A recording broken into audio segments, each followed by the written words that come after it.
Hi, welcome back. We're doing a little bit of Q&A here. I have a question from a client, and it's about the if it fits your macros conundrum. Let's see.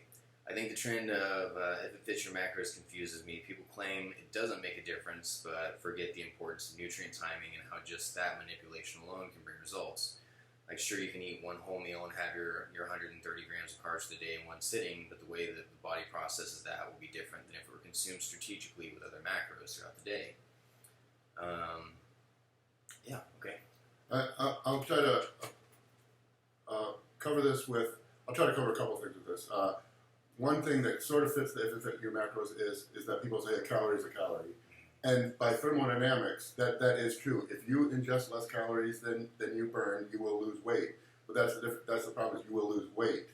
Your body stores calories three different ways. It stores calories as protein, which is muscle. It stores calories as glycogen, the carbohydrates in your muscle, and it stores calories as fat. So eating a hypocaloric diet will lose weight, but if you're not eating the right amount of protein, the right amount of carbohydrates, if your macros aren't set up right, then that weight won't necessarily be from fat. It could just as easily be from muscle or stored glycogen. And so that's why I don't subscribe to that calorie is a calorie thing. As far as what the scale says, yes, a calorie is a calorie, but we store energy in lots of different ways. And we want to store as much energy as protein as possible. That's our muscle. And we want to not store any fat energy.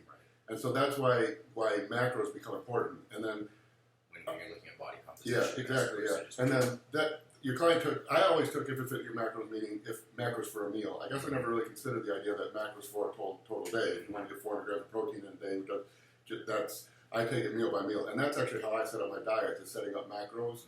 I give a list of proteins, a list of carbohydrates, and a list of fats. And we have protein sources. So when you pick your protein for that meal, and you're eating, it might have some fat in it, but we don't count the fat in it. And the reason we don't is because I give a food list. And so we do if it fit your macros, but we pick from a food list. And you don't necessarily need a food list. And so people think, if it fit your macros means you can eat anything. And technically, you probably can. But the problem is if you're pre-contest dieting, the only foods that really should fit your macro are the foods you should be eating. Things like Pop-Tarts are not going to fit a pre-contest macro plan. There's too much fat and too much carbohydrates.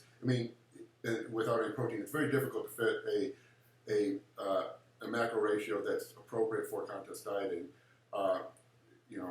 Things like Coke probably don't, or Pepsi probably doesn't fit your macros. So it ends up being that the foods that actually fit a proper macronutrient ratio tend to be the foods that you should be eating. And in the off season, I pretty much give it if it fits your macros and say you can enjoy things like cereal and things like that if it does still fit your macros. Pre-contest, I'm much more strict with the food list. But again, you're talking meal by meal. Meal by meal. Yeah. Just slamming all your carbs. Yeah, meal by meal. And that's the body recomposition, because if you just slam it all at once, technically you're going by the calories a calorie, and as long as if I burn 2,000 calories a day, if I eat 1,800, that means I lost 200 calories of weight. But if you don't do that meal by meal and spread things out and have a consistent supply of amino acids, your body will preferentially lose that 200 calories from muscle glycogen and proteins. Your body doesn't want to lose fat. And if you look at it, we're still, from an evolutionary standpoint, our bodies are still cavemen. That was just a few, not very long ago. And so what our bodies respond is that having muscle is bad, because muscle burns calories. Just keeping a pound of muscle each day burns an extra 50 calories a day, just keeping it alive. But fat doesn't burn calories. So our body wants to burn off muscle as much as possible and wants to store fat, because if we don't have any muscle and we have lots of fat, then when there's no woolly mammoths to kill, we survive.